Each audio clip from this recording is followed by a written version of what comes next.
Hey guys, tonight we begin with something darker, a time of revolution, terror, starvation, and hope colliding in the bloodiest streets Europe had ever seen. We're diving into what life was really like during the French Revolution. Forget the romanticised resistance stories Hollywood sold you. The reality is that most people weren't heroic revolutionaries storming the Bastille with torches held high. They were starving mothers trying to find bread for their children while the streets ran with blood and you couldn't trust your own neighbour not to denounce you to the Revolutionary Tribunal for saying the wrong thing at the wrong time. So before you get comfy in your bed, take a moment to like the video and subscribe, but only if you truly enjoy what I do here. And please tell me in the comments where you're watching from and what time it is for you. It's always fascinating to see who's joining us from around the globe. Now dim the lights, get under your covers, and let's ease into tonight's journey together. Imagine it's April 1793, and you're standing in line outside a bakery in Paris at 4 in the morning. The good news is you've been waiting for only 3 hours this time. The bad news is there are 42 people ahead of you. The baker only has flour for maybe 30 loaves today, and if you don't get bread, your family doesn't eat. Also, that woman 2 spots behind you? You're pretty sure she's keeping a list of people who complain about the revolution. 3 families on your street have already disappeared in the middle of the night. The air is cold enough that you can see your breath, and your feet went numb an hour ago. You're wearing the same dress you've worn for 6 months because there's no money for new clothes. And even if there were, the shops are empty anyway. The woman in front of you is swaying slightly. You can't tell if she's exhausted or actually fainting from hunger. Maybe both.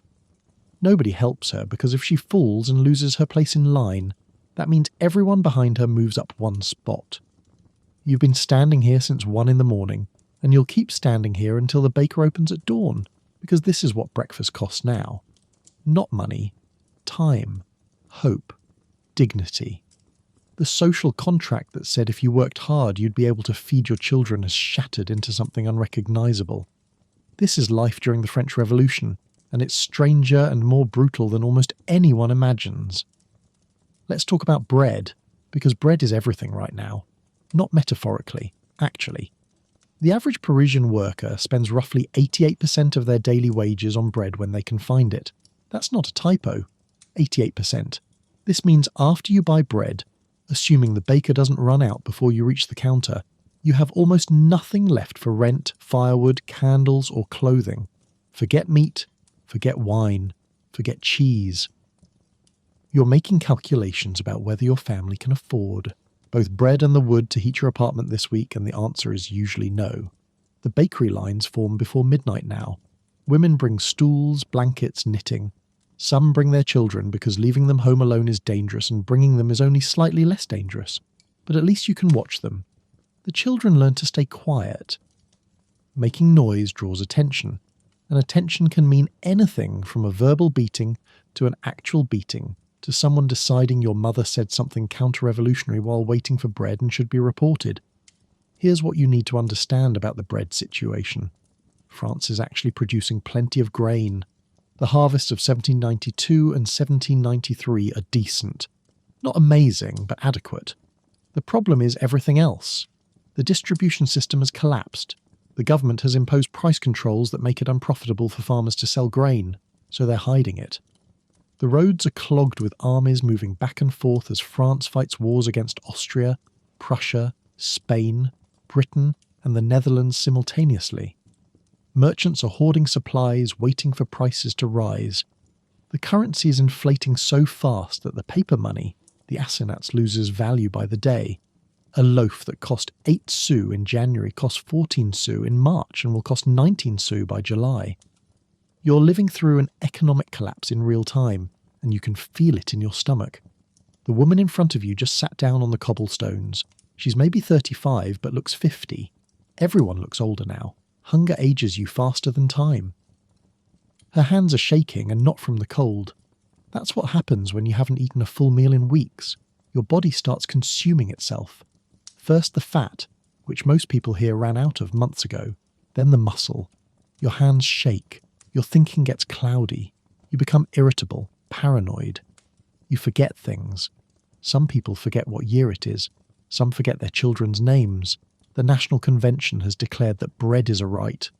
Citizen Robespierre himself has said that food is as necessary to life as air, and that the earth's fruits belong to all. Beautiful words.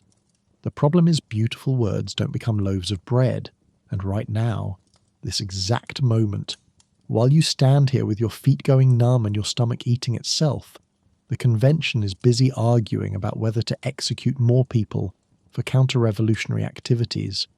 You're not political. You've never been political. You don't care about liberty, equality and fraternity in any abstract sense. You care about your children's rib cages starting to show through their skin. You care about your husband growing weaker every day because he gives his portion of bread to the children. You care about your neighbour's baby who stopped crying last week and never started again.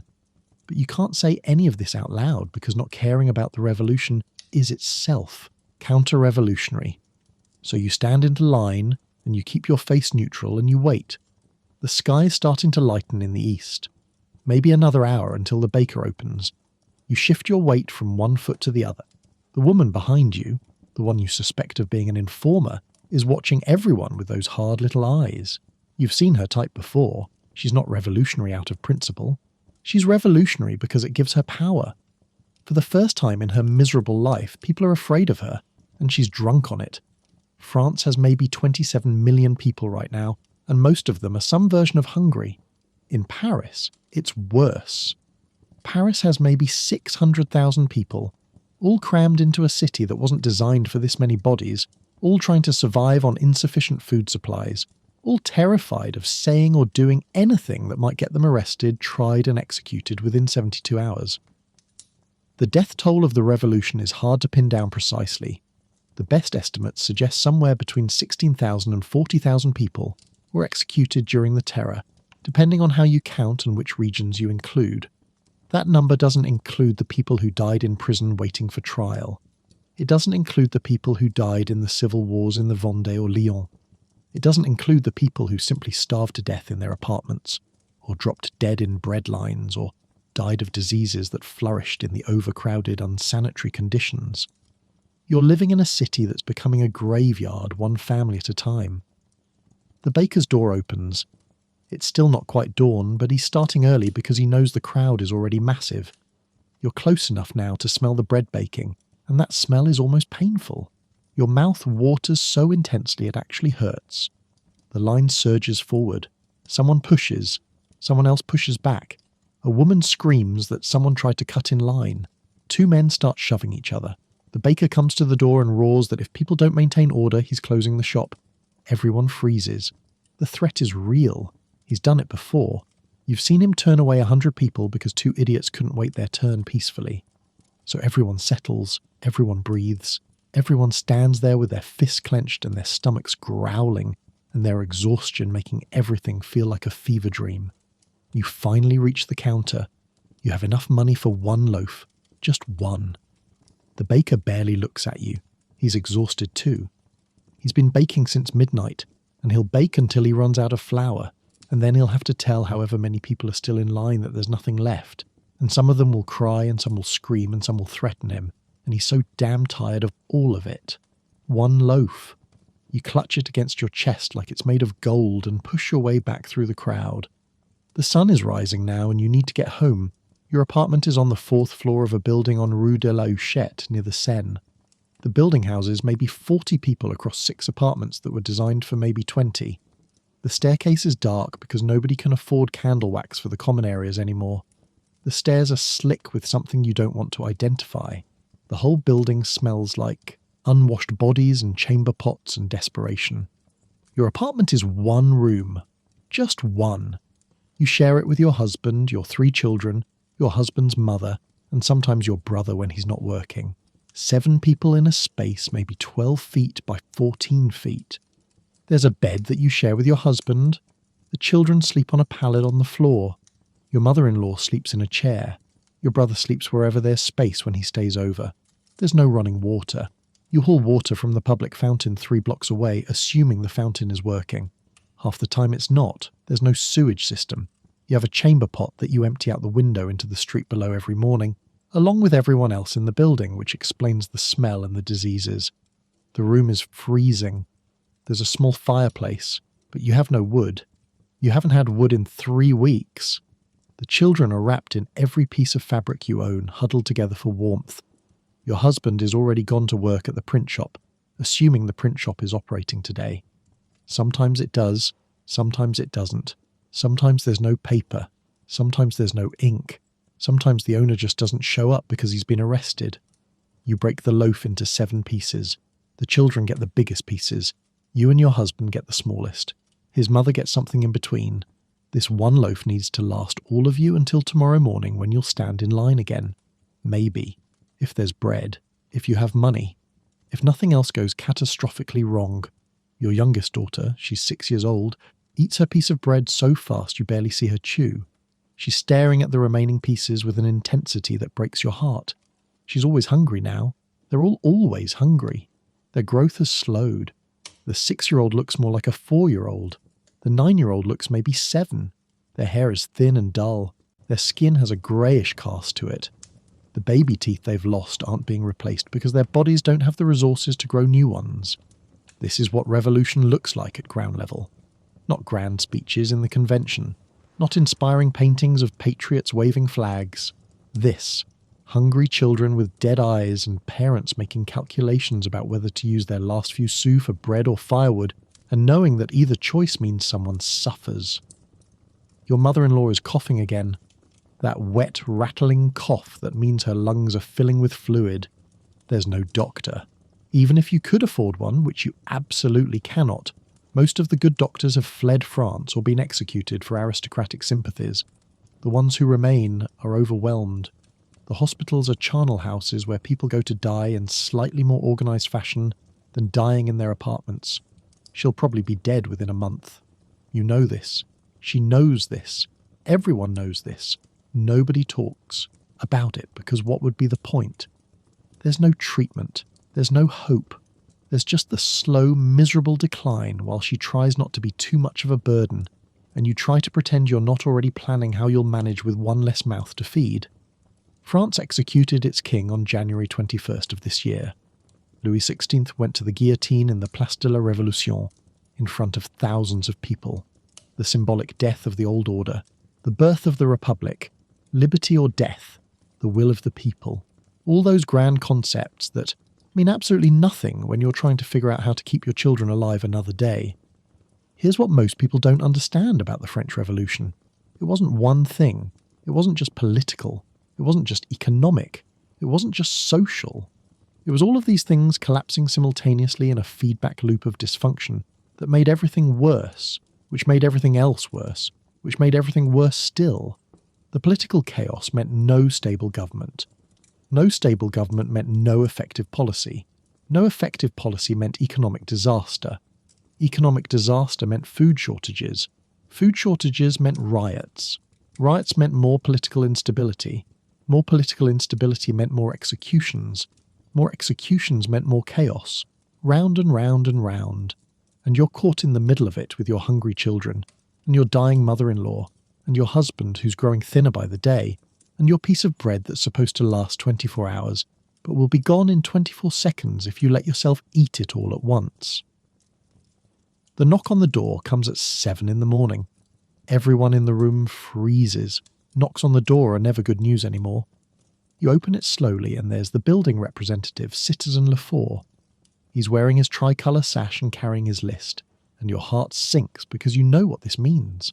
The levée en masse, the mass conscription. The revolution needs soldiers to fight its wars, and the revolution is taking every able-bodied man between 18 and 40. Your husband is 32. Your brother is 24. They're both on the list. They need to report to the recruitment office by noon tomorrow. There's no arguing. There's no appeal. You can't buy your way out anymore because that would be aristocratic behaviour. And aristocratic behaviour means the guillotine. Your husband and brother are now soldiers in the Revolutionary Army whether they want to be or not, and they'll be marching off to fight Austrians or Prussians or whoever within the week. The odds of them surviving are not good. The Revolutionary Army is more enthusiasm than skill right now. They're badly equipped, poorly trained, and facing professional soldiers from multiple countries. The casualty rates are staggering, but that doesn't matter because the revolution needs bodies, and bodies are what the revolution will have. Citizen Leffer leaves, and you stand there with your family in your freezing apartment, with your piece of bread and your dying mother-in-law, and the knowledge that in a few days you'll be alone with 3 children and no way to support them. Your husband doesn't cry, you don't cry, the children don't cry because they've learned that crying is dangerous. Instead, everyone just sits there in silence, and the morning light coming through the dirty window illuminates the despair on everyone's faces. This is year 2 of the French Revolution, and it's going to get worse before it gets better.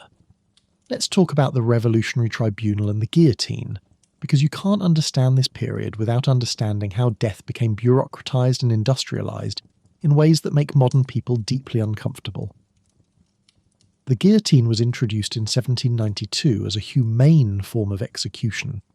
Dr. Joseph Ignace Guillotine proposed it as an improvement over hanging, breaking on the wheel, burning, and the other spectacularly brutal execution methods France had been using. The idea was that everyone, regardless of class, would be executed the same way, and that way would be quick and relatively painless. Equality in death. Very revolutionary. The reality is more complicated. Yes, the guillotine is faster than hanging and much faster than burning. The blade falls, the head comes off, and death is probably instantaneous, though there are these persistent stories about severed heads blinking or mouths moving for a few seconds afterward that nobody can quite verify or disprove. But here's what makes the guillotine so uniquely terrifying. It's efficient, horribly, mechanically efficient. You can execute someone every 2 minutes if you keep the process moving. Load the person onto the plank, slide the plank horizontal, lock their head in the lunette, pull the lever, blade falls, head drops into the basket, body drops into the cart, wash away the blood, next person. Over and over and over. During the height of the terror, they're executing dozens of people a day in Paris. Sometimes more. The executioner, Charles-Henri Sanson, becomes a celebrity of sorts. He's efficient, professional, courteous even. He's just doing his job. The fact that his job involves decapitating citizens of the Republic doesn't seem to trouble him or anyone else particularly much. The Place de la Révolution, where the guillotine is set up, is always crowded on execution days. People bring their knitting, they bring their lunch, they bring their children. It's entertainment. Free entertainment in a city where almost no one has money for anything else. The tricoteuses, the knitting women, sit in the front rows and watch person after person lose their head, while their needles click away making socks or scarves. This isn't just bloodthirstiness, though there's certainly some of that. It's also something stranger and sadder. It's normalization. When you've been living in crisis for years, when everything is chaos and violence and fear, public executions become just another part of the landscape. Just another thing that happens. The guillotine is up there next to the breadlines, and the food shortages and the mass conscription as features of daily life. You probably won't be executed. Statistically, you're probably safe. The vast majority of people survive the revolution without being arrested or tried or sent to the guillotine. But you know people who weren't so lucky. Everyone knows someone. Your neighbour's cousin who said something unwise. About Robespierre at the wrong moment. The merchant 2 streets over who was denounced for hoarding grain even though he wasn't. The woman from church who had the bad luck to be related to an émigré who fled to England. The Revolutionary Tribunal isn't interested in lengthy trials or extensive evidence. You're accused, you appear before the tribunal, they ask you a few questions, they render judgment, you're executed or released next case. The whole process can take under an hour. There's a kind of terrible efficiency to it that mirrors the guillotine itself. Justice as assembly line. The legal standard is vague to the point of meaninglessness. Counter-revolutionary activity can mean almost anything. Criticising the government, hoarding food, practising Christianity too openly, not practising revolutionary virtue enthusiastically enough, having aristocratic relatives, having too much money, not having enough revolutionary fervour, being denounced by someone who doesn't like you for reasons that have nothing to do with politics. The punishment is almost always death. Sometimes imprisonment, very rarely acquittal. The tribunal convicts maybe 80% of the people who appear before it. This means if you're arrested and tried, you have roughly a 4 in 5 chance of dying. Those are not good odds, and everyone knows it, which makes the midnight knock on the door so absolutely terrifying. Imagine trying to sleep knowing that at any moment, the Committee of Public Safety or the Committee of General Security or just some local revolutionary committee might decide you're suspicious and send men to arrest you. Imagine the calculation you make every time you speak. Every word is a potential death sentence if the wrong person hears it and decides to interpret it as counter-revolutionary. Your neighbour, the one you suspected of informing, might be listening through the thin walls. Your co-worker at the print shop might be taking notes. The woman in the bread line might remember that thing you said 3 weeks ago and decide it sounds treasonous in retrospect. The 12-year-old across the hall who plays with your children might innocently repeat something your daughter said, and that something might get back to someone who has the power to destroy your family. This is what terror means. Not just the executions themselves, though those are terrible enough. It's the constant background radiation of fear that makes you weigh every word, every action, every facial expression. It's the knowledge that the rules are arbitrary, and enforcement is capricious, and punishment is death. And there's almost nothing you can do to guarantee your safety except try to be as invisible as possible. You stop going to church because religious practice is suspect now. The revolution has its own calendar, its own festivals, its own quasi-religious ceremonies celebrating reason and the supreme being. Christianity is associated with the old order, with monarchy, with everything the revolution opposes.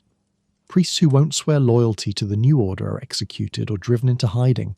Churches are closed or converted to secular purposes. Your mother-in-law is devastated by this. She's been a faithful Catholic her entire life, and now she can't attend Mass, can't take communion, can't practice her faith without risking arrest. She prays quietly in the corner of your apartment, rosary beads hidden in her apron, terrified that someone will hear and report her. This is an old woman dying of consumption who finds her only comfort in prayer, and the revolution has made even this small solace dangerous. The new calendar is disorienting. The revolution abolished the Gregorian calendar in October 1793 and replaced it with a new revolutionary calendar that starts from year 1 of the Republic. The weeks are now 10 days long instead of 7. The months have new names based on the seasons: Vendémiaire, Brumaire, Frimaire, Nivose, Pluviose, Ventose, names that mean grape harvest and fog and frost and snow and rain and wind. Poetic names that nobody can remember and everyone resents because they're just one more thing that's been overturned and replaced with something unfamiliar. It's late Germinal now by the new calendar, April by the old calendar, which is what everyone still uses in private conversation. The month of sprouting and growth, though nothing much is sprouting or growing in Paris except fear and hunger and the queue for the guillotine. Your husband comes home from the print shop with news. Someone at work was arrested today. Jean-Baptiste, the typesetter. No warning, no explanation. Just 3 men with tricolour sashes who walked in, grabbed him, and walked out. Nobody knows what he's accused of. Nobody asks, because asking too many questions about arrests can make you look suspicious. Jean-Baptiste has a wife and 4 children. You don't know what will happen to them. Probably the same thing that happens to all the other families of executed men. Destitution, begging, starvation. Maybe the children will be taken by the state and raised in orphanages where they'll be taught revolutionary principles and never told that their father was executed as a traitor. The revolutionary government is reshaping not just France but French identity itself. They're trying to create new man, rational, secular, patriotic, devoted to liberty, equality and fraternity. Unencumbered by the superstitions and prejudices of the old world. It's an ambitious project. It's also impossibly naive because you can't legislate human nature, and all the high-minded principles in the world don't change the fact that people are still people, with all their fear and pettiness and selfishness and occasional nobility. The streets of Paris are chaos. The city has always been crowded and dirty, but it's worse now. The sanitation system, never great to begin with, has collapsed entirely. Garbage piles up in the streets because there's no organised collection anymore. Dead animals rot where they fall. The Seine is essentially an open sewer. Diseases everywhere. Typhus, typhoid fever, dysentery, smallpox, consumption. You hear stories about entire apartment buildings where everyone got sick within a week, and half of them died within a month. The smell is incredible. Not incredible meaning wonderful. Incredible meaning you can't believe human beings can live like this. It's the smell of unwashed bodies and uncollected garbage and open sewers and animal carcasses and the sweet sick smell of disease. In summer, it'll be worse. In summer, the heat intensifies everything and the mortality rate spikes because bodies can only take so much. You're walking through the streets one afternoon in late Germinal, trying to find the market to see if anyone has vegetables for sale, and you pass the Place de la Révolution just as an execution is happening. The crowd is thick, maybe 300 people, and you can hear the blade fall, that distinctive heavy thunk sound followed by the crowd's reaction. Some people cheer, some people are silent, some people look away but keep standing there because leaving seems cowardly or suspicious. You don't want to look, but you look anyway because something compels you. The body is being loaded into a cart. The head is in the basket. The next person is already being positioned. A middle-aged woman, maybe 45, wearing a dress that was probably nice once. She's crying and praying, and the executioner is patient with her, almost gentle, as he guides her into position. The blade falls. Thunk. The crowd reacts. Next person. This is your city now. This is your life now. You walk home past the guillotine and the bread lines and the propaganda posters declaring liberty or death, and the Jacobin Club members arguing revolutionary theory on street corners while everyone around them is starving, and you wonder when this will end and how much worse it can possibly get. The answer, unfortunately, is quite a bit worse. Let's talk about what happens when your husband and brother leave for the army, because the levée en masse doesn't just take men. It takes your family's survival strategy and throws it off a cliff. Your husband leaves on a Tuesday morning in early Floreal, which is May by the old calendar that you still think in even though you're not supposed to. He's given a uniform that doesn't fit, a musket that's older than he is, and approximately 6 hours of training before they march him and 300 other men out of Paris toward the Austrian front. You watch him walk away down Rue Saint-Jacques with his new unit, and you know with a certainty that lives in your bones that you're probably never going to see him again. The math is brutal. The revolutionary armies are winning battles, which sounds encouraging until you understand that they're winning through sheer weight of numbers. They throw masses of poorly trained, barely equipped men at professional armies and accept catastrophic casualties. For every Austrian or Prussian soldier killed, France loses 3 or 4 or 5 men. But France has millions of people it can conscript and Austria doesn't, so France considers this an acceptable trade. Your husband is now a statistic waiting to happen, a number in a ledger somewhere that will eventually get crossed out. Your brother leaves the same day. He's younger, stronger, more optimistic. He actually believes some of the revolutionary rhetoric about defending France from tyrants. You don't argue with him because what would be the point? He's going either way, and crushing his hope seems cruel. So you hug him, and you tell him to be careful, and you watch him march away with his unit singing revolutionary songs, and you think about how singing doesn't stop bullets. Now it's just you, your 3 children, and your dying mother-in-law in your one-room apartment, and you have no income. Your husband's wages from the print shop are gone. Your brother's contributions are gone. You have whatever savings you've managed to hide, which amounts to maybe 40 livres in coin, and some increasingly worthless assignats. At current prices, 40. Livres might buy food for 3 weeks if you're very careful and very lucky. You need work. Any work. The problem is that jobs for women are limited and getting more limited. The revolutionary government has some deeply contradictory views about women's roles. On one hand, they're citizens of the Republic with theoretical rights. On the other hand, they're supposed to be mothers and housewives, not workers or political actors. The sans-culotte men who dominate the neighbourhood revolutionary committees generally don't think women should be working outside the home at all. But you need money, or your children starve, so you go looking. The textile workshops are hiring because so many men have been conscripted. You find work in a workshop on Rue de la Verrerie making uniforms for the army. The pay is terrible, maybe half what a man would make for the same work, but terrible pay is better than no pay. You're there from dawn until dusk 6 days a week, sewing buttons and hemming jackets in a room with 40 other women under the supervision of a foreman who's too old for conscription and too mean to be likeable.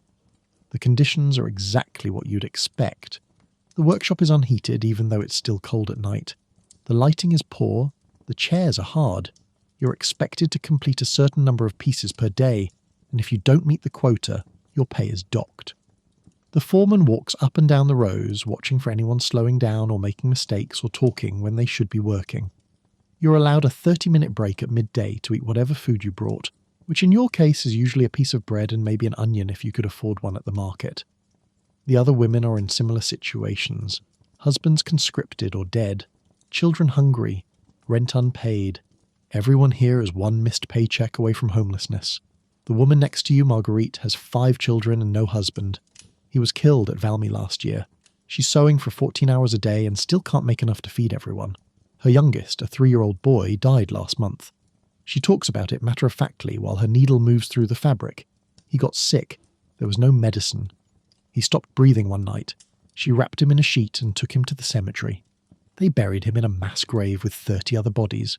No marker, no ceremony. Just another dead child in a city full of dead children. You don't know what to say to that, so you don't say anything. You just keep sewing. Your children are alone in the apartment all day with your mother-in-law who's too sick to really supervise them. The 9-year-old, your oldest, is trying to take care of the younger ones, but she's 9. She doesn't know how to cook or manage money or keep the 6-year-old from doing dangerous things. You worry about them constantly. Every minute you're in the workshop, you're wondering if they're okay, if they're safe, if they've set the apartment on fire trying to light a candle, or if they've gone outside and gotten lost, or if someone has broken in and hurt them. There's no choice, though. You work or they starve. So you work. The revolutionary government has instituted the law of the maximum, which sets price controls on grain, bread, and other essentials. This is supposed to help poor people afford food. The theory is sound. The practice is a disaster. Here's what happens when you tell farmers they have to sell wheat at half the market price. They don't sell wheat. They hide it. They feed it to their animals. They let it rot in their barns. They do anything except bring it to market at the government-mandated price that doesn't cover their costs. This means less food reaches the cities, which means prices on the black market skyrocket, which means the government cracks down harder, which means farmers hide more grain, which means less food reaches the cities. You're living through an economics lesson in why price controls don't work, and the tuition is paid in your children's hunger. The black market is thriving. Everyone knows it. Everyone participates in it to one degree or another. That merchant on Rue de la Harpe who officially has no grain but will sell you a small sack if you pay triple the legal price and don't ask questions. The woman who comes through your neighbourhood once a week with eggs hidden under her shawl. The baker who keeps a reserve of flour that he sells under the counter to people who can pay. Using the black market is technically illegal. It violates the maximum. It's counter-revolutionary hoarding and speculation. People have been executed for less. But if you don't use the black market, you can't get enough food, so everyone does it, and everyone pretends they don't, and everyone understands that this is just how things work now. Your mother-in-law dies in late Florial. You come home from the workshop one evening, and she's gone. The children are sitting around her body, not crying, just sitting there. The 9-year-old says she stopped breathing around midday. They didn't know what to do, so they just waited for you. There's no funeral. You can't afford a funeral. The revolutionary government has taken over the cemeteries and instituted new secular burial practices, which mostly means mass graves and no ceremonies. You and your oldest daughter wrap the body in a sheet, and you carry it to the cemetery on Rue de la Roquette. The gravediggers take it without comment. This is their 4th body today, and it's not even evening yet. They dump her in a pit with maybe 20 other corpses, throw some lime on top, and that's that. Your mother-in-law spent 73 years on Earth, raised 4 children, survived 2 husbands, and her final resting place is an unmarked mass grave in a city that doesn't care. You stand there for a moment trying to feel something appropriate, but mostly you just feel relief that there's one less mouth to feed. Then you feel guilty about the relief. Then you feel angry at feeling guilty. Then you just feel tired.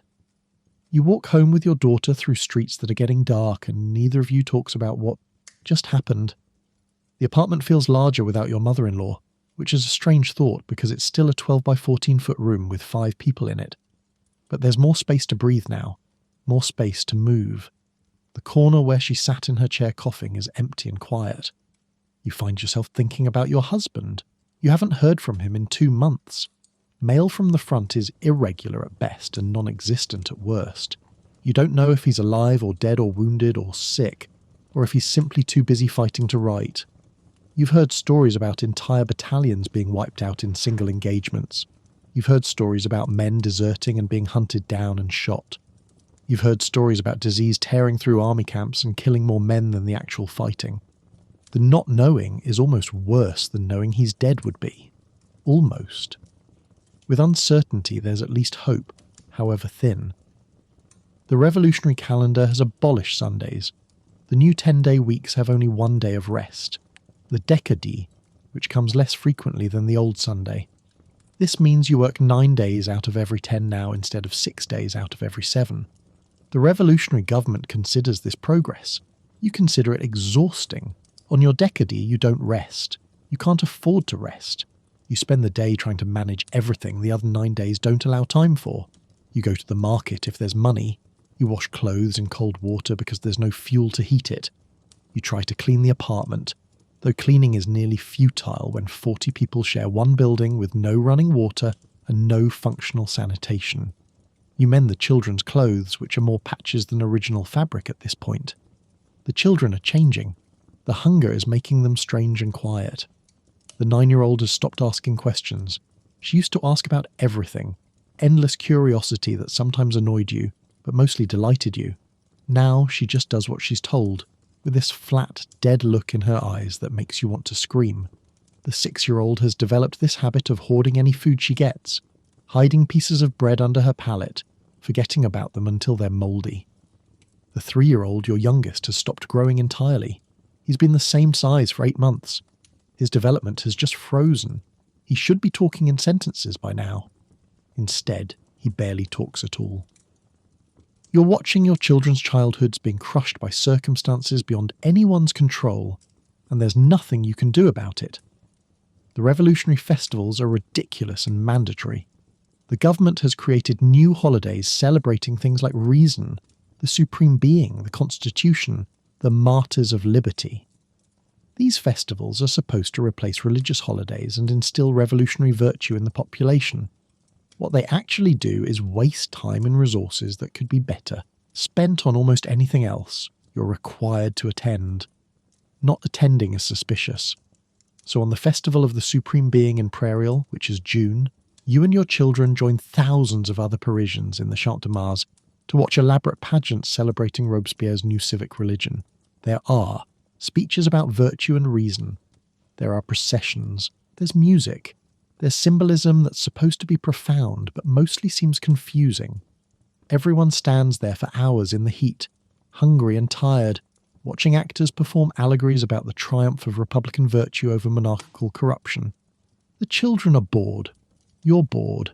Everyone is bored except the true believers in the front rows who cheer at the appropriate moments and sing the revolutionary songs with real enthusiasm. You notice the Committee of Public Safety members watching the crowd, noting who seems insufficiently enthusiastic. You make sure to clap and nod and look engaged, even though you're thinking about whether you can afford to buy potatoes this week. The de-Christianization campaign has intensified. The revolutionary government is actively trying to eliminate Christianity from French life. Churches are being closed and converted into temples of reason. Priests are being arrested or driven into hiding. Christian symbols are being destroyed. The new calendar has removed all the saints' days and replaced them with things like Day of the Turnip and Day of the Hoe. For people like you, who were never particularly religious but grew up with Christianity as the background structure of life, this is disorienting more than anything else. The rhythm of the year is different. The markers that used to organise time are gone. Christmas is now just another day. Easter is ignored. All Saints' Day has been replaced by festivals you don't understand, celebrating concepts you don't really believe in. For truly devout people, this is devastating. You know families who are still practicing in secret, hiding their faith like it's a crime, which technically it now is. Possessing religious materials or helping a non-juring priest can get you arrested, tried and executed. The civil war in the Vendée is killing tens of thousands of people. You hear rumours about it from soldiers passing through Paris, from newspapers, from gossip that circulates through the workshops and markets. The details are unclear and probably propagandised, but the basic shape of it is this. The Vendée region in western France refused to accept the revolution's religious policies and conscription requirements. They rebelled. The revolutionary government responded with overwhelming force. What's happening in the Vendée isn't just war, it's extermination. The government's official policy is to depopulate the region. General Turreau's columns are burning villages, killing civilians, destroying crops. The death toll is estimated at maybe 200,000 people, though nobody really knows. The government calls this defending the Republic. The Vendéans call it genocide. You call it terrifying because it demonstrates what the government will do if an entire region refuses to comply. You're not in the Vendée, so you're not being massacred, but the message is clear. Submit or die. Collectively, this creates a background hum of fear that never goes away. You're not just afraid of being denounced as an individual. You're afraid of your entire neighbourhood, your entire section, being designated counter-revolutionary. You're afraid that someone in your building will do something stupid and the whole building will be punished. You're afraid that the city itself might be considered insufficiently loyal and face collective punishment. The paranoia is exhausting. You're tired of being afraid all the time. You're tired of weighing every word. You're tired of watching your children suffer. You're tired of going to revolutionary festivals you don't believe in and cheering for speeches you don't agree with and pretending that everything is fine when nothing is fine. But you can't stop. You can't opt out. You can't leave Paris because internal movement requires papers and permits that you don't have and can't get. You're trapped in a city that's eating itself and all you can do is try to survive one more day. The workshop foreman is arrested in Messidor, which is July. Nobody knows why. He's there one morning, gone by afternoon. The workshop shuts down for 3 days while the Revolutionary Committee investigates. You lose 3 days' wages. The children go hungry. When the workshop reopens, there's a new foreman, younger and meaner, who immediately cuts everyone's pay by 20% because the workshop is under suspicion and needs to prove its revolutionary virtue by maximising production. You're now making even less money than before, working even longer hours, under even worse conditions. This is presented as progress. One of the women you work with, Claudette, makes a joke about this. Just a small joke, barely even sardonic. Something about how revolutionary mathematics must work differently than regular mathematics, because somehow working more for less equals progress. The new foreman hears her. She's denounced that afternoon. She's arrested the next morning. Her trial lasts maybe 40 minutes. She's executed 3 days later. She had 2 children. You don't know what happened to them. Probably an orphanage. Probably a short, miserable life followed by an early death. You stop talking at work entirely. Everyone does. The workshop becomes almost silent except for the sound of needles through fabric and the foreman's footsteps as he patrols the rows looking for anyone who's slacking or looks suspicious or just annoys him. The heat in the summer is brutal. Your apartment is on the 4th floor under the roof, which means it absorbs heat all day and turns into an oven by evening. There's no way to cool it. You can't open the windows too wide because there are no screens and flies and mosquitoes swarm in. You lie awake at night sweating, listening to the children whimper in their sleep, and wonder how much longer this can continue. The Seine is particularly disgusting in summer. The smell is so strong you can taste it. The water is brown and thick, with sewage and industrial waste and probably corpses, though the government denies this. People still draw drinking water from it because there's no alternative. You try to boil it first, but fuel is expensive, and sometimes you can't afford enough wood to boil all the water you need, so sometimes you just drink it unboiled and hope for the best. Dysentery is everywhere. Your 6-year-old gets it in late Thermidor. She's sick for 2 weeks, barely able to keep anything down, losing weight she doesn't have to lose. You can't afford a doctor. You just try to keep her hydrated with boiled water and hope she doesn't die. She survives, but she's weaker afterward, more fragile, like a strong wind might blow her away. You receive news about your husband in Fructidor. Not a letter. A letter would be too personal. Instead, you get an official notice from the Ministry of War informing you that Citizen Pierre Moreau, your husband, was killed in action against Austrian forces near Landau on the 18th of Thermidor. The notice is brief and impersonal. It doesn't say how he died or whether he suffered or whether his body was recovered. Just that he's dead and the Republic is grateful for his sacrifice. There's no death benefit, no pension, no support for his widow and children. Just a piece of paper with a few lines of bureaucratic text acknowledging that your husband died, fighting for a revolution he never asked to be part of.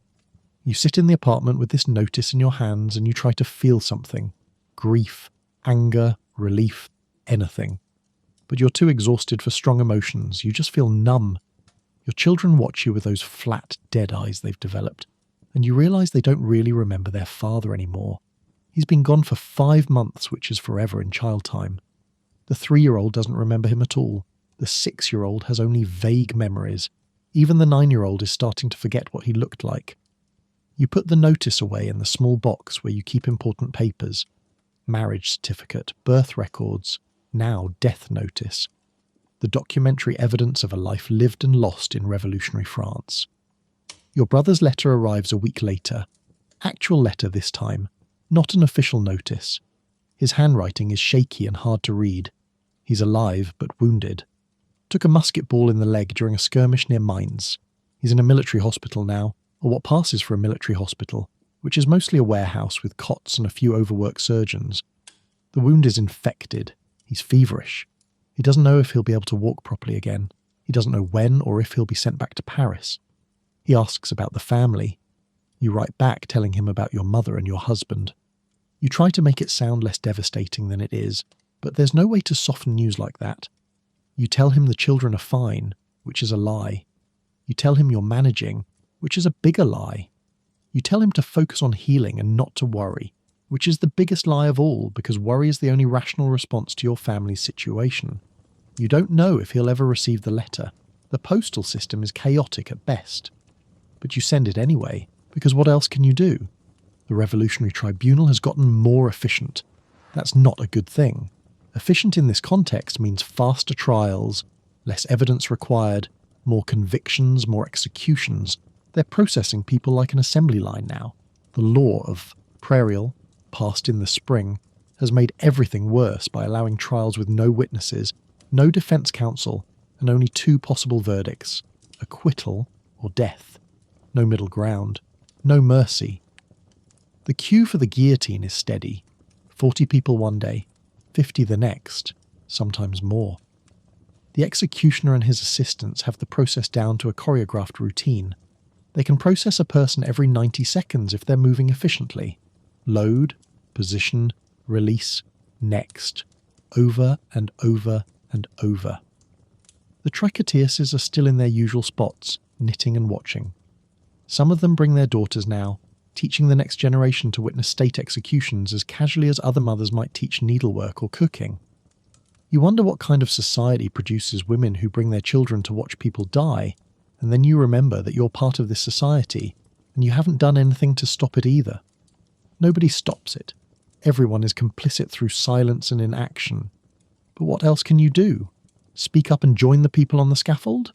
Sacrifice yourself for principles that won't feed your children or change anything? You choose survival. Everyone chooses survival. And that choice, multiplied by millions, is how the terror continues.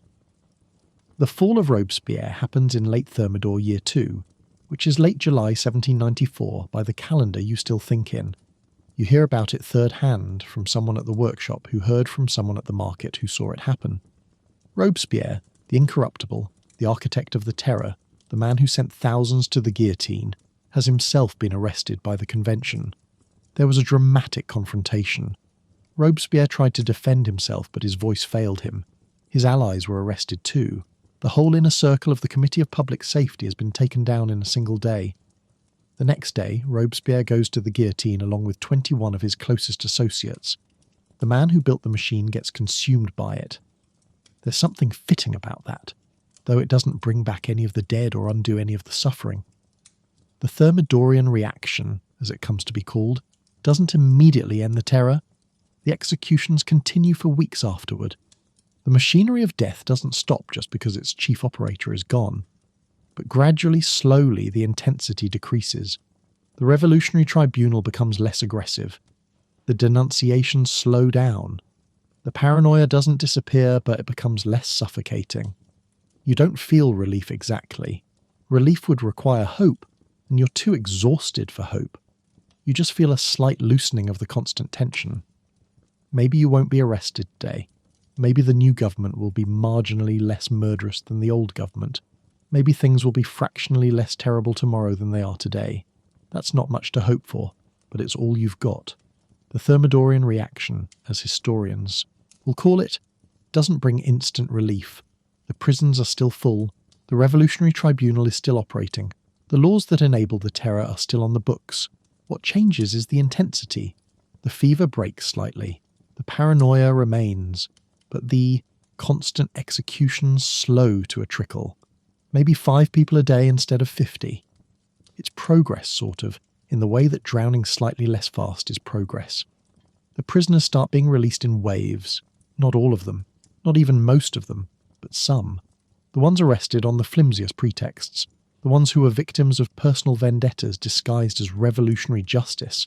The ones who happened to be related to the wrong person, or said the wrong thing at the wrong time. They emerge from places like La Force and the conciergerie looking like ambulatory skeletons, blinking in the sunlight like they've forgotten what it looks like. Your neighbour's sister comes back after 6 months in prison.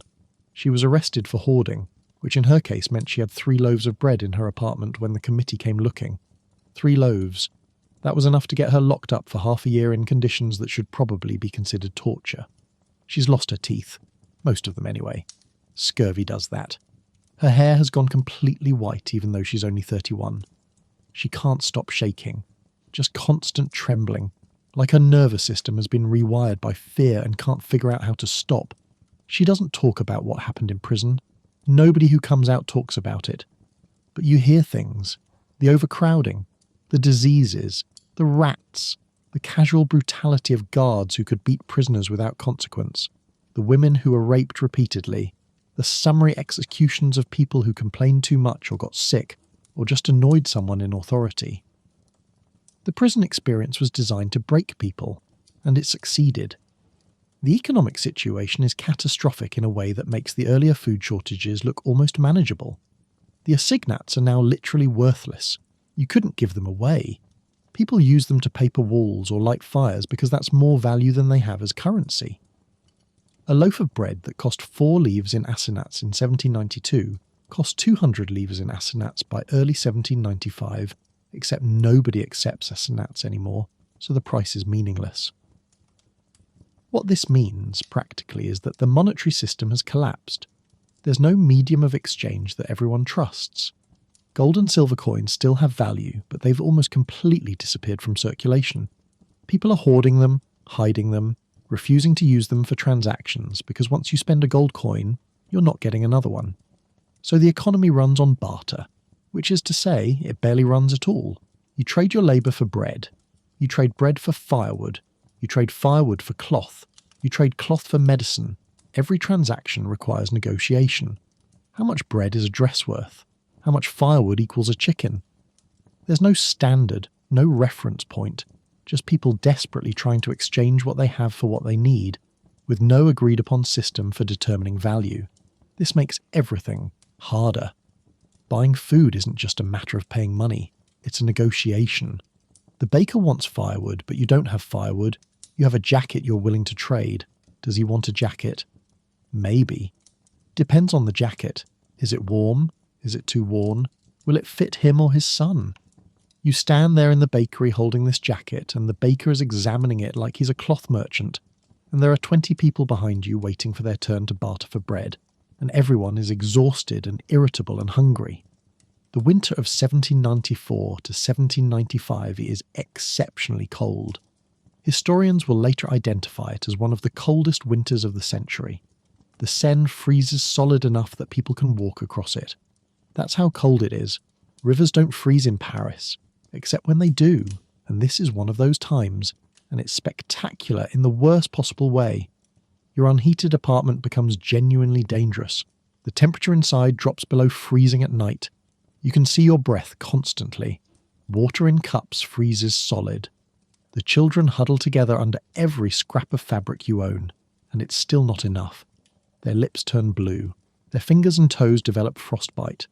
These are real medical conditions from exposure, happening inside their own home, because you can't afford the firewood to heat a 12 by 14 foot room.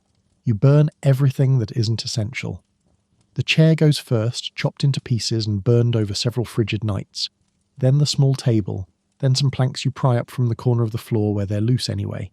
Each piece of furniture gives maybe 2 or 3 hours of heat, and then you're back to freezing, and you're looking around for the next thing to destroy for temporary warmth.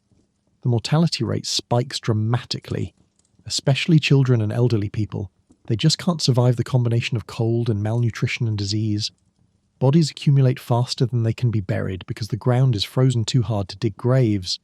The cemeteries have piles of corpses stacked like cordwood, waiting for a thaw that won't come for months. Some of these bodies are wrapped in sheets, some aren't.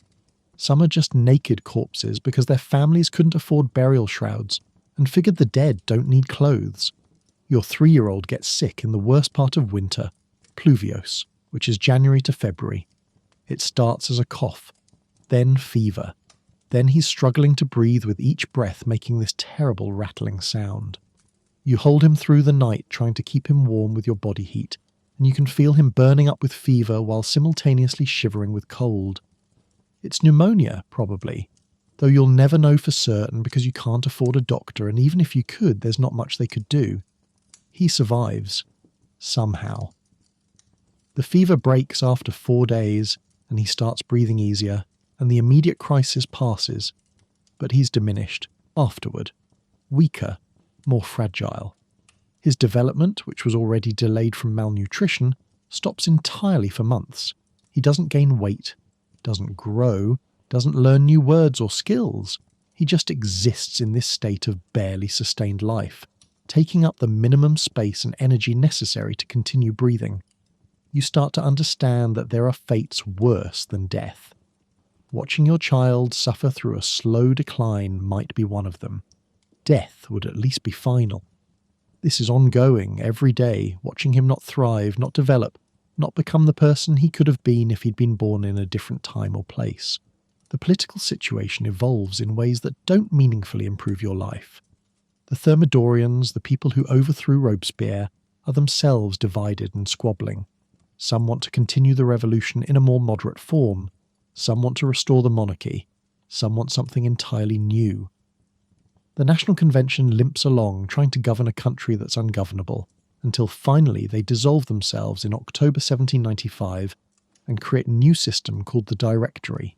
The Directory is 5 men, directors, who collectively hold executive power. The theory is that 5 people can't become dictators the way Robespierre did. The practice is that 5 people can be collectively incompetent in ways that one person can't. The Directory is weak from the start, unable to control the legislature, unable to control the army, unable to control the economy, unable to control anything really. They're just 5 guys in fancy clothes pretending to govern, while the country continues its slow-motion collapse. For you, this changes nothing. The people at the top arguing about governance while you're at the bottom trying not to starve. The names change, the faces change, the rhetoric changes, your daily reality remains exactly the same. Get up, find work, trade your labour for food, try to keep your children alive, go to sleep exhausted, repeat tomorrow. Your brother comes home in Ventos, which is February to March 1795. You've had no news for months and assumed he was dead. Most soldiers die, after all. The casualty rates in the revolutionary armies are horrendous, but he's not dead. He's just damaged. He appears at your door one afternoon, limping badly, leaning on a makeshift crutch. His uniform is filthy and torn. He smells like infection, an unwashed body and something else you can't quite identify. Death, maybe. He smells like death. Not literal death. More like the smell of someone who's been very close to death for a very long time. He took a musket ball in his left thigh during a battle near Landau, the same place your husband died, actually, though you don't know this yet. The ball lodged against the bone. The field surgeon tried to remove it without anaesthesia because there is no anaesthesia. Your brother screamed for maybe 40 minutes while the surgeon dug around in his leg with unwashed instruments, then passed out from the pain. The surgeon couldn't get the ball out. It's still in there, pressing against the bone, causing constant pain and recurring infections. He spent 3 months in what they called a hospital, but which was really just a warehouse full of wounded men lying on the floor with minimal medical attention. The conditions were exactly what you'd expect. Filthy, crowded, no sanitation, infections spreading from man to man, gangrene, amputation, death.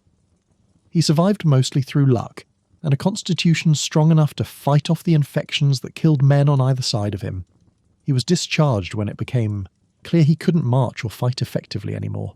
The army doesn't want crippled soldiers. They want healthy bodies to throw at enemy formations. So they gave him a discharge certificate and told him to go home. No pension, no ongoing medical care, no compensation for the permanent disability. Just a piece of paper saying he served and a useless leg that will hurt him for the rest of his life. He moves into your apartment, taking up space in the corner where your mother-in-law used to sit. Now you're 5 people in 12 by 14 feet again. The apartment feels even more crowded than before because your brother takes up more space than your mother-in-law did, and his presence somehow makes everything more claustrophobic. He doesn't sleep well. You hear him at night, shifting positions constantly, trying to find some way to lie down that doesn't make his leg hurt. Sometimes he makes these small sounds of pain that he tries to muffle. Sometimes you hear him crying quietly. He's 25 years old and his life is essentially over. He'll never do physical labour again. He'll never run or dance or walk without pain. He'll spend the rest of his years as a cripple in a society that has no place for cripples, no support system, no safety net. He finds work eventually, but it takes months. A merchant on Rue Saint-Antoine needs someone to watch his shop. Just sit there and make sure nobody steals anything. Your brother can do that. Sitting is one of the few things he can still do. The pay is terrible, maybe a third of what an able-bodied worker would make. But terrible pay beats no pay, so he takes it. Between his tiny wage and yours, the household has marginally more income. This translates to marginally more food, which means the children stop looking quite so skeletal. Their ribs are still visible, but not quite as prominently. Their arms and legs are still too thin, but not quite as stick-like. It's progress, technically, though it doesn't feel like progress. It feels like very slow death instead of fast death. The Directory inherits a catastrophic situation and makes it worse through incompetence and corruption. They're trying to govern a country that's simultaneously fighting wars on multiple fronts, dealing with civil unrest, managing a collapsed economy, and attempting some kind of political transition from revolutionary government to something more stable. They're not up to the task. Nobody would be up to this task, probably, but they're especially not up to it. The corruption is blatant. The directors and their associates are getting rich through graft and embezzlement and war profiteering, while ordinary Parisians starve. New fortunes are being made by people who know how to work the system, how to get government contracts, how to manipulate the currency collapse, how to buy confiscated property for nothing and sell it for substantial sums. A new elite is emerging, and they're just as disconnected from ordinary people as the old aristocracy ever was. You see them sometimes, these new rich. They ride through the streets in carriages wearing expensive clothes, clearly well-fed and comfortable. They're the beneficiaries of the revolution, the ones who figured out how to profit from chaos. Most of them weren't wealthy before 1789. They're contractors who got rich supplying the army, bureaucrats who embezzled government funds, speculators who bought and sold at the right times. Men, mostly, with the kind of flexible morality that allows them to thrive during societal collapse. They don't look at you when you're scrubbing clothes in the river. You're invisible to them, just part of the scenery. Another poor woman doing menial labour. They've probably never wondered where their clean shirts come from or who washes them, or how much that person gets paid, or whether that person can afford to eat. You're not a person to them. You're a function, a service, interchangeable with any other poor woman desperate enough to destroy her hands washing their dirty clothes. The food situation improves slowly starting in 1796. The Directory relaxes the price controls that the previous government instituted. This is economically sound. Price controls were preventing food from reaching markets. Remove the controls, and more food appears. The problem is that the prices are astronomical. A chicken costs what a week of wages used to be. A pound of butter costs what used to buy a month of rent. Food is available, but it's available primarily to people who can afford it, which is to say, not you. You're still standing in bread lines. They're shorter now, maybe an hour instead of 4 hours. But you're still standing in them because you can't afford to buy bread from the shops. where bread is always available if you have enough money. You have exactly enough money for the subsidised bread, assuming you get to the front of the line before they run out. The children are starting to recover slightly. The 9-year-old, who's now almost 11, gains a little weight. Her face fills out. Her hair, which had gotten thin and brittle, improves. She even starts talking more, asking questions, showing curiosity about the world beyond immediate survival. This is the first sign you've seen in years that she might actually grow up to be a normal person, with interests and personality beyond just surviving. The 6-year-old, now 8, is more resilient than you expected. She's adapted to hardship in a way that makes you sad and proud simultaneously. She doesn't complain. She shares her food with her younger brother without being asked. She helps with chores without prompting. She's 8 years old and already more mature and capable than many adults. This is not a good thing. Children shouldn't have to be this mature. But she is, and it helps the family survive, so you're grateful even as you mourn the childhood she never got to have. The 3-year-old, now 5, is permanently damaged. There's no other way to put it. The malnutrition and illnesses of his early years have left him developmentally delayed and physically weak. He's small for his age. His coordination is poor. His speech is limited. He's afraid of almost everything. Loud noises terrify him. Strangers terrify him. New situations terrify him. He clings to you constantly. This small, frightened creature who will probably never be fully independent. You love him desperately and you resent him slightly and you feel guilty about the resentment. And the whole tangle of emotions is exhausting. He requires more care than the other children combined. Someone needs to be with him constantly because he can't be trusted to keep himself safe. He wanders off. He puts things in his mouth. He doesn't understand danger. At 5 years old, he has the awareness of maybe a 2-year-old, and there's no indication this will improve significantly. The city is slowly recovering. Very slowly. Almost imperceptibly, but recovering. The streets are being cleaned with slightly more regularity. Some of the buildings that were damaged during riots or abandoned during the terror are being repaired or reoccupied. The markets have more goods available, even if you can't afford most of them. The atmosphere is less oppressively fearful. People are starting to relax slightly, to imagine that maybe the worst is over, that maybe life might eventually become something resembling normal again. The guillotine is moved away from the Place de la Révolution. Too many executions there. The square has become synonymous with death. The blood has literally stained the paving stones. The smell of death lingers even after they wash the area. People avoid walking through it. It's become a macabre tourist destination for morbid visitors, and a reminder nobody wants of what the city just lived through. They move the guillotine to the Place de Grève, then later to other locations. They're trying to decentralise death, make it less visible, less central to Parisian life. But everyone knows it's still there.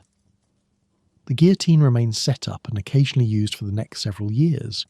The terror is over, but the mechanism of the terror remains, ready to be deployed again if the political winds shift. You start working as a laundress full-time in late 1796. There's more demand for laundry services now that some people have money again and want to pay someone else to wash their clothes. You haul water from the Seine, heat it over a fire, scrub clothes on a washboard, wring them out, hang them to dry, fold them, deliver them. Your hands are destroyed. The skin is raw and cracked and bleeding in places. The combination of cold water, harsh soap, and constant friction has worn your hands down to damaged approximations of hands. They hurt constantly, a deep aching pain that never completely goes away. But the work pays marginally better than the textile workshop did, and you're your own boss, sort of, in the sense that you contract directly with families rather than working for someone else. You set your own hours. You take the jobs you want. You turn down jobs from families that don't pay promptly or treat you poorly. It's still brutal physical labour that's destroying your body, but at least you have some autonomy. Your daughter, the oldest, turns 13 in 1797. This is traditionally the age when girls from poor families go into service. You find her a position with a family near the Luxembourg Gardens. They need a maid. She'll get room and board plus a small wage. The family seems decent. Not kind, exactly, but not cruel either. They'll work her hard, but they'll feed her, and she'll have a bed to sleep in, and she won't be sleeping on the floor of a crowded apartment. She leaves on a Tuesday morning in Messidor. You walk her to the family's house, carrying her small bundle of possessions. She doesn't cry. Neither do you. You've both gotten too hard for easy tears. You hug her and you tell her to work hard and stay safe, and you watch her walk into this house where she'll spend the next years of her life, and then you walk home. The apartment feels bigger without her, also emptier, also sadder. She was the capable one, the helper, the one who understood what needed to be done. Now it's just you and your brother and the two younger children, and somehow this feels more difficult even though it's one less person to feed. You hear about your husband's death officially in late 1797. You received the Ministry of War notice back in 1794, but now you get more details from a soldier who served in his unit and survived the war. This soldier is passing through Paris and looked you up because your husband asked him to, if he survived, and your husband didn't. He tells you what happened. They were holding a defensive position near Landau against an Austrian assault. The fighting was confused and chaotic. Your husband was shot in the chest. He died quickly, the soldier says, though you're not sure if this is true or just something he's saying to make you feel better. The body was buried in a mass grave with maybe 100 other French soldiers. No marker, no record of exactly where. Just somewhere near Landau in a field that's probably been ploughed over by now. So that's it. That's the sum total of your husband's existence reduced to a brief story told by a stranger in your apartment. He lived, he worked, he was conscripted, he died, he's buried somewhere. Nobody knows exactly where. There's no grave to visit, no place to mourn, just the knowledge that he's gone, and he's never coming back, and his children barely remember him. The soldier seems uncomfortable. He's delivered the information he promised to deliver. He makes some awkward comments about your husband being brave and the Republic being grateful. Then he leaves. You sit there in your apartment and you try to feel something. Grief, anger, anything. But you're too exhausted for strong emotions. You just feel numb. Your husband is dead. You already knew that. Now you know slightly more details about his death. It doesn't change anything. The years continue. 1798. 1799. The Directory stumbles along, ineffective and corrupt. France is still at war, though the intensity varies. The economy remains troubled, though not as catastrophically as before. Life is hard, but it's hard in a more stable, predictable way. You know you'll be able to find work. You know you'll be able to buy food, even if it's expensive. You know you probably won't be arrested and executed for saying the wrong thing. These are marginal improvements, but they're improvements. Your brother's health continues to decline. The old wound in his leg gets infected repeatedly. He develops a fever that lasts for weeks. His leg swells up, red and hot and painful. He needs a doctor, needs proper medical care, needs antibiotics that won't be invented for another 150 years. What he gets is folk remedies and hope, neither of which are sufficient. He survives the infection, but barely, and he's weaker afterward. More frail, moving with more difficulty. The pain is constant now, not intermittent. He's 28 years old and looks 60. General Bonaparte returns to France from his Egyptian campaign in October 1799 and stages a coup within a month. The coup of 18 Brumaire. He overthrows the Directory and establishes the consulate with himself as first consul. This is effectively the end of the Republic and the beginning of the Bonaparte dictatorship, though it'll take a few more years for everyone to openly acknowledge this. You don't care about the coup. You've lived through 10 years of political upheaval, and all it's taught you is that the people at the top changing doesn't meaningfully affect the people at the bottom. Bonaparte promises stability and order. So did the National Convention. So did the Directory. So did everyone. Promises are free. Delivering on promises is hard. You'll believe in stability when you actually experience it, not before. But surprisingly, Bonaparte does deliver. Sort of. Not in ways that dramatically improve your life, but in ways that make life marginally less chaotic. He reorganises the government. He reforms the legal system. He negotiates peace treaties with France's enemies, ending most of the wars that have been draining the country for years. He stabilises the currency, finally, by creating the franc germinal backed by gold and silver. He's autocratic and egotistical and power-hungry, but he's also competent in ways the previous governments weren't. The economy improves. not spectacularly but noticeably. Prices stabilise, work becomes more consistently available, the breadlines get shorter and eventually disappear entirely because bakeries can keep adequate stock. You can walk into a shop and buy bread like a normal person for the first time in almost a decade. This should feel revolutionary, but it just feels like returning to how things used to be before everything fell apart. Your children grow. The 8-year-old becomes the 10-year-old. She's resilient and capable, taking after her older sister.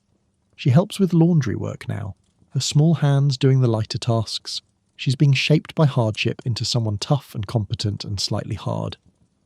You wish she could have had a childhood. She didn't. None of them did. The 5-year-old becomes the 7-year-old, but he doesn't really develop much beyond where he was. He's still small, still frightened, still dependent, still delayed. You've accepted that he'll probably always be this way. The early malnutrition and illness did permanent damage that can't be undone. He's alive, which is better than dead, but he'll never be normal. He'll never be independent. He'll need care for his entire life, and you have no idea how he'll survive after you're gone. Your brother dies in 1801. The infected leg finally kills him. He develops sepsis, blood poisoning from the chronic infection, and there's nothing anyone can do. He dies in the apartment, in the corner where his mother died 6 years earlier. He's 29 years old. He survived conscription and battle and field hospitals and years of chronic pain, only to die from an infection that modern antibiotics would clear up in a week. You bury him in a pauper's grave. There's no ceremony, no priest, no mourners besides you and the children, just the gravediggers lowering his body into a hole in the ground and covering it with dirt. Another casualty of the revolution, just delayed by several years. Now it's just you and the two, and the youngest children. Your oldest daughter visits occasionally from her position in service, but she's not really part of your household anymore. She has her own life, her own concerns, her own future that will hopefully be better than her past. Your brother is dead. Your husband is dead. Your mother-in-law is dead. Your household has shrunk from 7 people to 3, and those 3 are you and 2 damaged children who will never be whole. This is what surviving the French Revolution looks like. Not glorious, not heroic, just depleted. You've lost most of the people you love. Your body is destroyed from years of hard labour and inadequate nutrition. Your spirit is crushed by years of fear and loss. You're 38 years old and you look 60 and you feel 80. You've survived, but the cost of survival was almost everything that made life worth living. And for what? What did the revolution accomplish? The monarchy fell, yes. Legal equality was proclaimed theoretically. The power of the church was broken. Feudalism was abolished. These are real changes, they matter.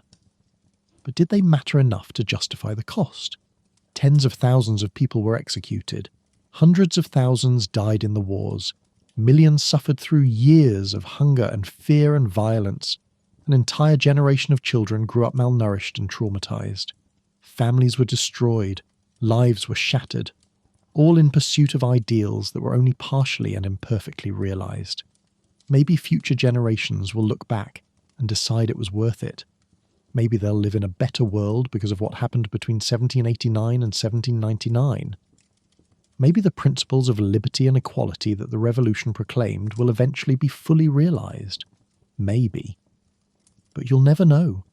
You're just trying to survive today, and today is hard enough without worrying about whether your suffering serves some grand historical purpose.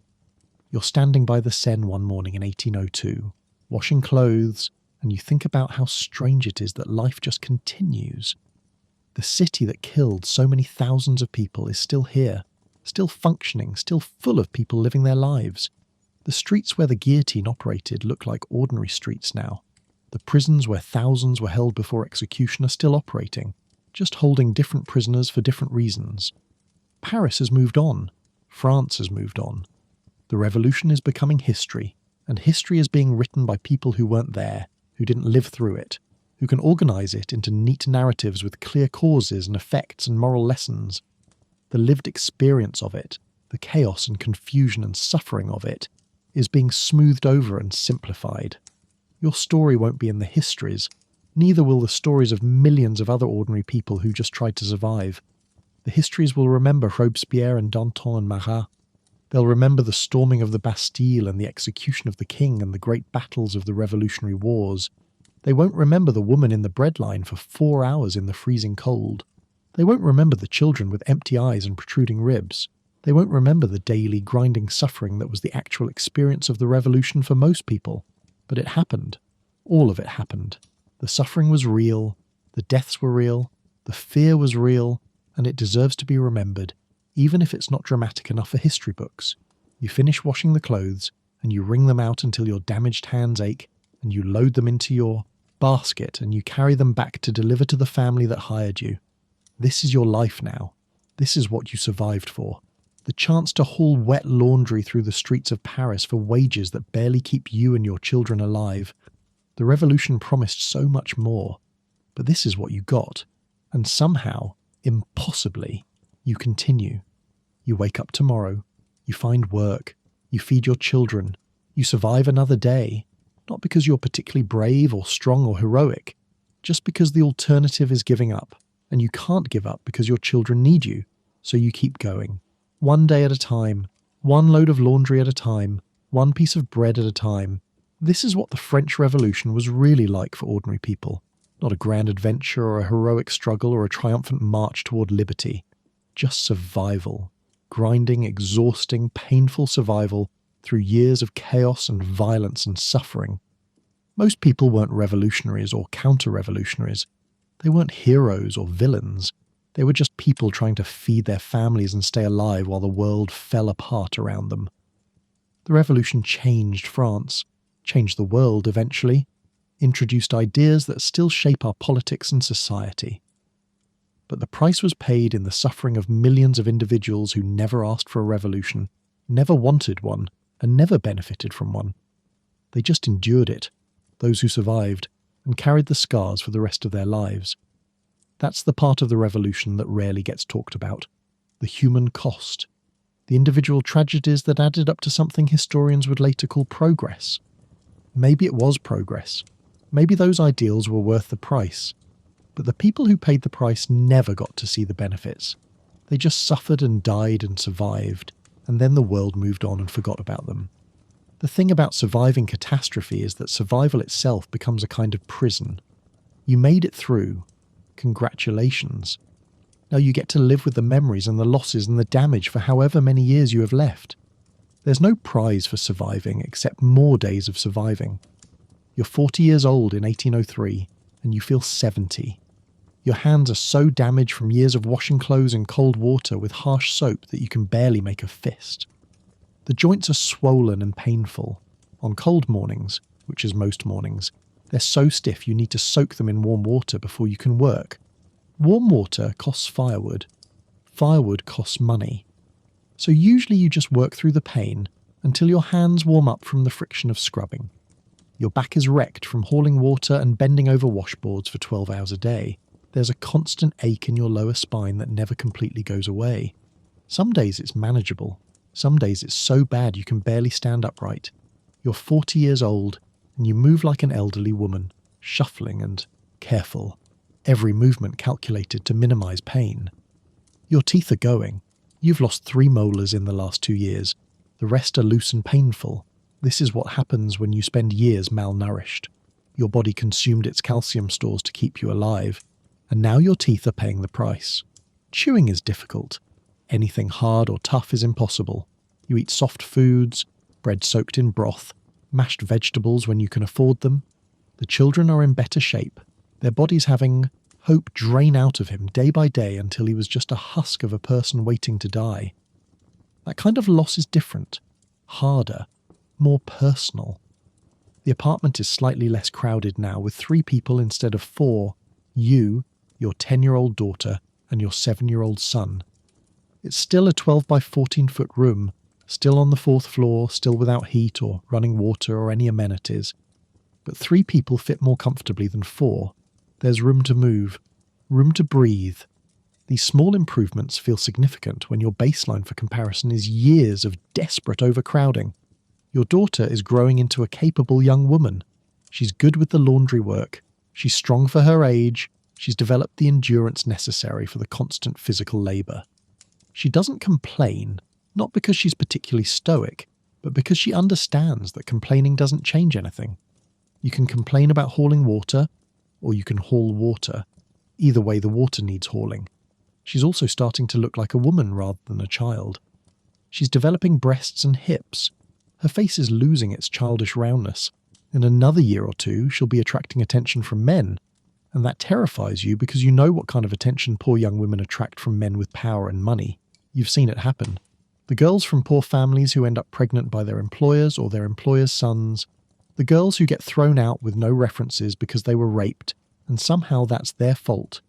You try to teach her how to be careful, how to avoid being alone with men, how to deflect attention without being obviously defiant, because defiance can be dangerous, how to protect herself in a world that views poor women as essentially disposable.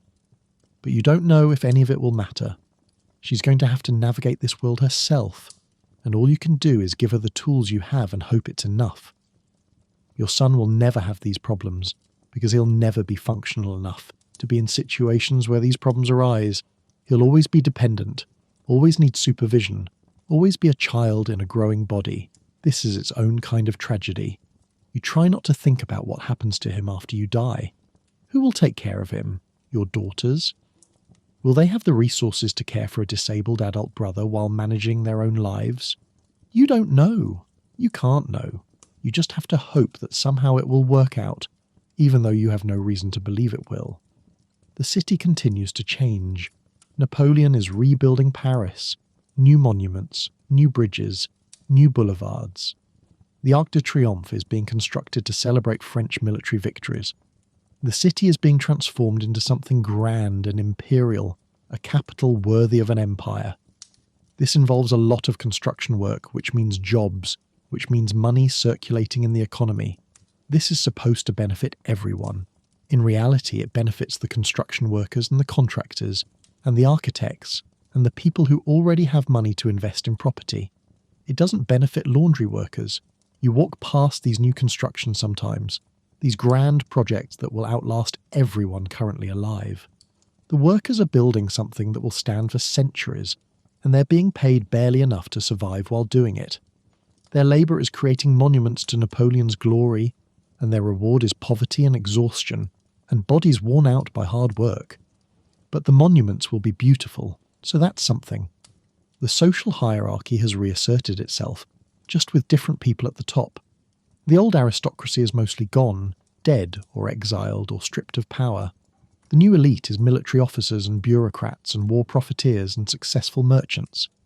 They're building their own version of aristocracy, complete with titles that Napoleon grants and estates and wealth and all the trappings of the old system. Just new names, new faces, same structure. You're still at the bottom. You were at the bottom before the revolution. You're at the bottom after the revolution. Your parents were at the bottom. Your children will be at the bottom. The revolution changed who was at the top, but it didn't change the fact that there is a top and a bottom, and the people at the bottom stay there. Liberty, equality, fraternity. Beautiful words that don't mean anything when you're 40 years old with ruined hands and a damaged son and a daughter working herself to death at age 10. There are days when you're so angry you can barely function. All that suffering, all that death, all that chaos and fear and violence. And for what? To replace one set of wealthy, powerful people with a different set of wealthy, powerful people? To trade a king for an emperor? To maintain the same basic social structure with slightly different decoration? But you can't express this anger. Criticising Napoleon is dangerous. The empire may not be executing people at the rate the terror did, but it still arrests and imprisons people who are too critical too publicly. The secret police exist. Informers exist. You've learned to keep your mouth shut and your head down. The revolution taught you that lesson very well. Silence equals survival. Your 10-year-old daughter meets a boy. He's 12, the son of a baker on Rue Saint-Jacques. They talk sometimes when you deliver laundry to nearby shops. He seems nice enough, polite, hard-working. From a family that's marginally better off than yours, which is to say, still poor, but maybe slightly less desperately poor. She talks about him sometimes in that shy way. Young girls talk about boys they like. You try not to think about the fact that she's 10 and already thinking about marriage prospects. But that's the reality for poor girls. Marriage is an economic arrangement as much as a romantic one. If she can marry the baker's son in a few years, that would be a significant improvement in her circumstances. Bakers' wives eat better than laundry workers. That's just practical fact. You wonder if this is what you've been reduced to. Calculating your 10-year-old daughter's marriage prospects in terms of food security. This is not how you imagined parenthood when you first got married and had children. You imagined teaching them to read, maybe. Telling them stories. Playing games. Normal parent things. Instead, you're strategizing about which marriages might prevent starvation. The revolution did this. Or maybe poverty did this. Or maybe it's impossible to separate the revolution from the poverty because they're so thoroughly entangled. The winter of 1806 is brutal. Not as bad as the winter of 1794, but still brutal. Your unheated apartment is freezing. You burn what furniture remains. You burn some floorboards, just a few, carefully chosen from areas where the landlord won't immediately notice. You huddle with your children under every piece of fabric you own. Your son gets sick again, fever and coughing, and you hold him through the worst of it, not knowing if he'll survive this time. He does. Barely. But he's even weaker afterward. You're starting to understand that you're not going to live much longer. Your body is giving out. The decades of malnutrition and overwork have taken their toll. You're 43 years old, and you're dying slowly. Your hands barely work anymore. Your back is agony every morning. You have a cough that won't go away, probably consumption, the same thing that killed your mother-in-law. You're becoming the thing you watched her become. The slow decline, the gradual weakening, the sense that your body is just done, finished, unable to continue. You try to prepare your daughter for what comes next. You explain the laundry business to her, which customers pay reliably, which ones try to cheat, how to negotiate prices, how to manage the work, how to care for her brother after you're gone. She listens with those serious eyes, understanding that this is important, that she's going to need this information sooner than anyone wants. She's 11 years old, and you're teaching her how to survive as a single parent with a disabled child. This is child abuse, honestly. Making an 11-year-old responsible for this. But what choice do you have? Someone needs to care for your son. Your oldest daughter has her own life and can't take him. Your son can't care for himself, so it falls to your middle daughter to become his caretaker at age 11. The revolution's final gift to your family. Generational trauma that will echo forward for decades. Your oldest daughter visits with news. She's being courted by a clerk who works for her employer. He's 22, respectable, earning a decent wage. He's proposed marriage. She wants to accept. She came to get your blessing, which is sweet and traditional, and also slightly absurd because what does your blessing matter? She's going to marry him anyway. She should marry him. It's a good match. Better than she could reasonably hope for given her circumstances. You give your blessing. You tell her you're happy for her. You tell her she'll make a good wife. You tell her all the things mothers are supposed to say. And you are happy for her, genuinely. She's escaping. She's found a way out of the poverty you couldn't escape. Her children, if she has children, might have better lives. Might grow up with enough food and a heated home and clothes that fit and all the things you couldn't provide. The wedding is small and simple. You and your 2 younger children attend. The groom's family is there. A priest performs the ceremony. This is possible again now that Napoleon has reconciled with the Catholic Church. Religion is permitted. Churches are operating. The revolution's atheistic phase is over, replaced by a more pragmatic approach that recognises people want their rituals and traditions. Your daughter looks beautiful in a borrowed dress. The groom looks nervous and earnest. They say their vows. They're married. She's 15 years old and married. She'll be pregnant within months, probably. She'll spend the next decades having children and raising them and managing a household and doing all the work that women's work entails. But she'll do it in a home with heat and food and relative security. That's victory in its way. After the wedding, you return to your apartment with your 2 younger children. Your older daughter is gone now, started her own life. You're down to 3 people again. You, your 11-year-old, and your 7-year-old. This is your family now. This is what remains. The cough gets worse. You're coughing up blood sometimes. Your breathing is laboured. You can't work as many hours as you used to because you don't have the stamina. Your daughter is picking up more of the work, doing more of the heavy lifting, taking on more responsibility. She's 11. This is not how childhood should work, but this is the childhood she has, so she does it. You receive word in 1807 that your oldest daughter has had a baby. A boy. Healthy. Your first grandchild. You visit when you can, which isn't often because the family lives across the city, and you don't have the energy for long walks anymore. The baby is small and perfect and utterly unaware of the history that preceded his birth. He'll grow up in Napoleon's France, not revolutionary France. He'll never know the terror, never know the breadlines, never know the fear. For him, all of that will be history, stories his grandmother tells him, if you live long enough to tell stories. You look at this baby, your grandchild, and you try to imagine his future. Will he live in a better world than you did? Will the suffering of your generation purchase something valuable for his generation? You don't know. You can't know. You can only hope that maybe, somehow, the trajectory is upward. That maybe your grandchildren and great-grandchildren will live lives less desperate than yours. That maybe the cost will eventually be justified by the results. But you're not confident about this. History doesn't move in straight lines. Progress isn't guaranteed. Everything you've lived through has taught you that things can get worse, sometimes much worse, and that the people who promise improvement often deliver disaster instead. Your health continues to decline through 1807 and into 1808. You're 45 years old and mostly bedridden now. The consumption has progressed to the point where you can barely breathe. Your daughter does all the laundry work now. She hauls the water and scrubs the clothes and delivers them and collects payment. She's 12 years old and running a business while caring for you and your son. She shouldn't have to do this, but she does it anyway because someone has to. Your son, now 8, still doesn't understand what's happening. He understands that you're sick. He understands that you don't play with him anymore, but he doesn't grasp the concept of death or the reality that you're dying. His development has plateaued at maybe the level of a 4-year-old. He'll never progress beyond this. He'll spend his entire life in this state of childlike dependency, unable to care for himself, unable to function independently. You try to stay alive. You fight for every breath. You do this because your children need you, but your body is done, finished, worn out from decades of malnutrition and overwork and the cumulative damage of surviving the revolution. You're going to die, probably soon, and there's nothing you can do about it. You think about your husband sometimes, the man you married before the revolution, the man who was conscripted and died in some field near Landau. You've outlived him by 14 years. You're not sure if that's a victory or not. He died quickly.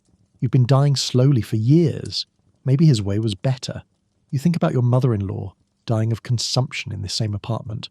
You're becoming her, history repeating, the same disease, the same slow suffocation, the same gradual decline.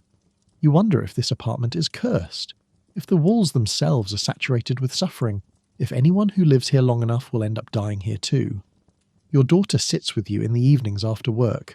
She's exhausted, this 12-year-old girl who's doing a grown woman's work. She tells you about her day. Which customers were difficult, how heavy the laundry was, how her hands hurt from the cold water. And you listen, and you try to give advice, and you wonder what happens to her after you're gone. How does a 12-year-old girl survive alone in Paris with a disabled 8-year-old brother to care for? Maybe your oldest daughter will help. Maybe the baker's son will marry your middle daughter, though she's very young for that yet. Maybe neighbours will show some kindness. Maybe something will work out. Maybe. But probably not. Probably she'll just struggle and suffer and eventually fail. Probably your son will end up in an asylum or on the streets. Probably both your remaining children will live short, hard lives and die young. This is what you're leaving them. This is your legacy. You want to apologise. You want to tell them you're sorry. Sorry for being born poor. Sorry for living through the revolution. Sorry for the malnutrition and the trauma and the damaged bodies and broken futures. Sorry for everything you couldn't provide and everything you couldn't protect them from. Sorry for dying and leaving them alone. But you don't apologise, because it wasn't your fault. None of it was your fault. You did everything you could with what you had. You kept your children alive through a decade of chaos and violence. You survived the terror. You endured the hunger and the fear and the loss. You worked until your body broke. You gave everything you had. It just wasn't enough. It was never going to be enough. The circumstances were too terrible. The challenge is too great, the resources too limited. You're dying in a cold apartment on a 4th floor in Paris, and your life has been mostly suffering, and you're leaving your children with almost nothing, and all of this is because you had the bad luck to be born poor in France just before one of history's most catastrophic upheavals. That's the real story of the French Revolution. Not the grand battles or the stirring speeches or the political philosophy. It's this. A woman dying at 45 in a freezing apartment after a lifetime of struggle, leaving behind damaged children with hopeless futures. Multiply this by millions, and you get the actual human cost of those years. Individual tragedies adding up to collective devastation. You die on a February morning in 1808. Your daughter is there. She's holding your hand. You can barely breathe. Each breath is an effort, and then it's not an effort anymore. You stop breathing. You stop existing. The struggle is over. Finally, mercifully, the struggle is over. Your daughter wraps your body in a sheet. She doesn't have money for a coffin or a proper burial. She and a neighbour carry your body to the cemetery and arrange for the cheapest possible burial. A mass grave. No marker, no ceremony. Just your body in a hole in the ground with other bodies. You join your mother-in-law and your brother and the countless thousands of other Parisians who died during and after the revolution. Anonymous dead in an unmarked grave. Your daughter returns to the apartment. She's 12 years old and alone with her disabled brother. She has to figure out how to survive now, how to run the laundry business, how to care for her brother, how to pay rent and buy food and manage all the practical details of existence. She's a child doing an adult's job because there's no one else to do it. This is what surviving the revolution looks like. Not glory or triumph. Just this. Children raising children. Families destroyed. Lives ended too soon. The cost paid in suffering that never makes it into history books. So that's what life was really like during the French Revolution. Not the version you see in movies or read in simplified accounts. The actual lived experience of ordinary people caught in extraordinary circumstances. The hunger and fear and loss that defined a decade and echoed forward for generations. The daily struggle just to survive when survival was never guaranteed and often seemed impossible. The revolution promised so much: liberty, equality, brotherhood, rights for all people, the end of oppression, a better world built on reason and justice. What it delivered instead was chaos and violence and suffering on a massive scale. Maybe those ideals were eventually realised, partially, imperfectly, in ways that benefited future generations. But the people who paid the price never saw those benefits. They just suffered and died and left behind damaged survivors to carry on as best they could. You've made it through this journey into one of history's darkest chapters. I hope it's given you a different perspective on what revolution really means. Not just political change or ideological triumph, but human cost measured into individual tragedies. The woman in the breadline, the children with empty eyes, the families. Torn apart, the bodies in unmarked graves. That's what revolution looks like at ground level, and it's a view that rarely makes it into the grand historical narratives. Thanks for joining me tonight. If this exploration into the real human experience of historical events resonated with you, go ahead and hit that like button and subscribe for more content like this. Let me know in the comments what other historical periods or events you'd like me to cover, what other human stories from the past deserve to be told. And now, after walking through those cold Paris streets, after standing in those endless bread lines, after witnessing the grinding poverty and constant fear that defined life during revolutionary France, it's time to rest. You have a warm bed waiting. You have food in your kitchen. You have a tomorrow that's reasonably certain and safe. These are privileges that millions throughout history never had. Sometimes it's worth remembering that, worth appreciating what we have by understanding what others endured. Get some sleep. You've earned it after this heavy journey through history. I'll see you in the next one. Good night.